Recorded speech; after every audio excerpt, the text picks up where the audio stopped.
Here is the news. When David Jones had to choose a new stage name for himself, he chose the name Bowie after the infamous knife. Later, he claimed he wanted to be like a knife that cuts through the lies and reaches the truth. A Bowie knife, however, cuts in a special way. It is a double-edged knife, so using it to cut through something would cut it on both sides. In We Are Hungry Men, Bowie begins to display this quality in his art, cutting through both sides of a current debate, showing them both as deficient and striving to reach an answer that lies beyond. The record is built like a dialogue, with both parties played by Bowie, and both of them get a taste of his blade. Let's observe the Bowie knife in action. Here is the news. According to the latest World Population Survey, figures have reached danger point, my God. London 15,075,000, New York 80 million, Paris 50 million and 30, China 1,000 million, believed in small lots. The conflict at the root of this record is the collective versus the individual, which is one of the main debates of the modern age. It begins with the voice of a newscaster, the symbol of an individual voice that is detached of its individuality and speaks for the everyman. However, this voice becomes individualized again, as the newscaster is terrified by the stats he is reading that depict the number of human masses in the world.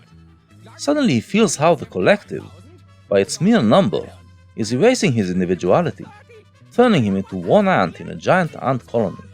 My studies include exophagy. I formed my own society to crush the power of fecundity. The world will overpopulate unless you claim infertility.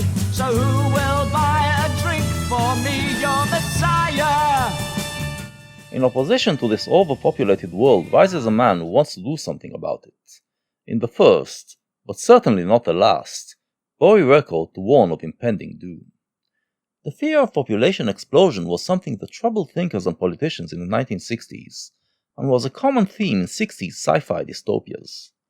The record reacts to this debate, presenting a protagonist who warns us that this is the thing that would lead humanity to its demise. But he does more than warning.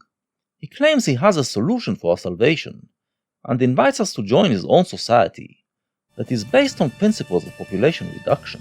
We are not your friends. We don't give a damn for what you're saying.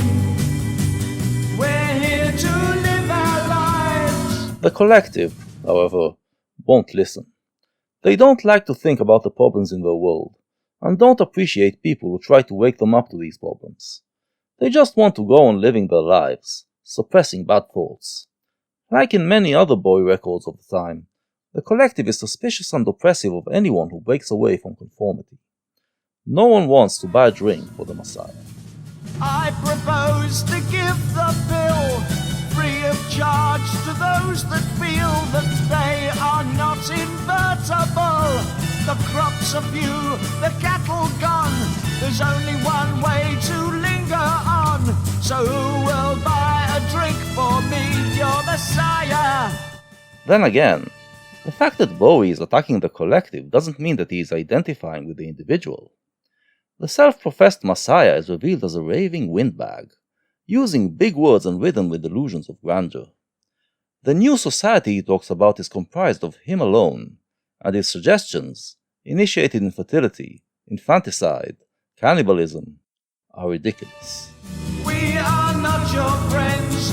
We don't give a damn for what you're saying.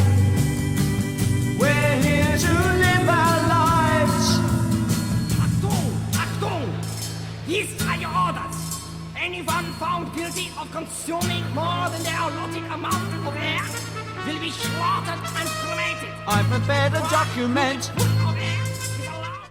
The record now presents what will happen if we do not change our ways, and envisions a future Nazi society where people will be limited in the amount of air they can consume. The Messiah is essentially right, then, and the danger he warns of is real. But he is going about it the wrong way. I prepared a document Of air is allowed. legalizing mass abortion. We will turn a blind eye to infanticide. We are not your friends. We don't give a damn for what saying. We're here to live our lives. You don't seem to hear me clear. Do I talk above your sphere? Let me explain my project here. Show you how I'll save the world, or let it die within the year.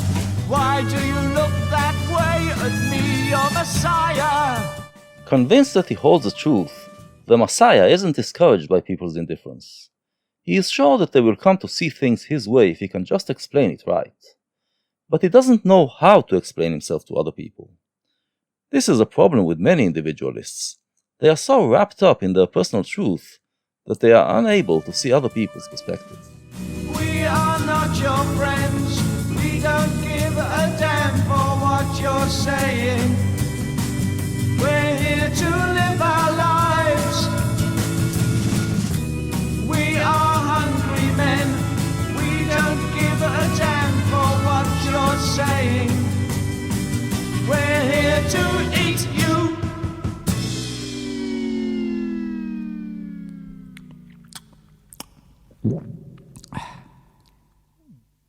In the end, the prophet who explored exophagy as a possible solution is the one who gets eaten. The collective just wants to grow, and it eats up the individual and swallows him whole. But in that, it also erases his truthful message and dooms itself. This is the Bowie knife, cutting viciously into both sides and showing them both to be wrong and leading to a tragedy where everyone loses. The challenge Bowie would face in his art would be to cut all the way through and find a different answer. Here, in 1967, when Bowie was only 20 years old, the knife is not sharp enough. Yet.